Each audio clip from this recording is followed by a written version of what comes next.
Gulf நியூஸின் தமிழினுடைய செய்திகளில் ஈரானிய கடற்படை தளபதி எச்சரிக்கை. அமெரிக்காவின் USS ஆப்ரஹாம் லிங்கன் விமானம் தாங்கி போர்க்கப்பல் ஈரானின் தாக்குதல் எல்லைக்குள் நுழைந்தால் அது கரை கடல் ஏவுகணை தாக்குதலை எதிர்கொள்ள நேரிடும் என ஈரானிய கடற்படை தளபதி ரியர் அட்மிரல் ஷஹராம் ஈரானி அதிரடி எச்சரிக்கை விடுத்துள்ளார். இந்த போர்க்கப்பல் குழுவின் நகர்வுகள் மற்றும் பிராந்திய நாடுகளிடம் அவர்கள் முன்வைக்கும் கோரிக்கைகள் அனைத்தையும் ஈரான் கடற்படை நிகழ்நேரத்தில் மிக துல்லியமாக கண்காணித்து வருவதாகவும் அவர் குறிப்பிட்டுள்ளார்.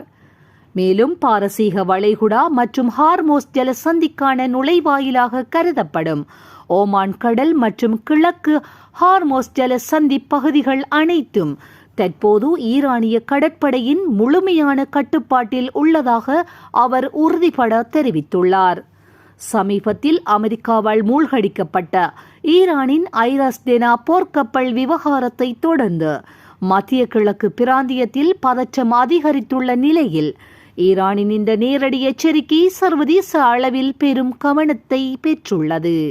இதுபோன்ற செய்திகளை உடனுக்குடன் துல்லியமாக நீங்கள் அறிந்து கொள்ள கல்ஃப் நியூஸின் தமிழினை சப்ஸ்கிரைப் செய்வதினூடாக அறிந்து கொள்ள முடியும்.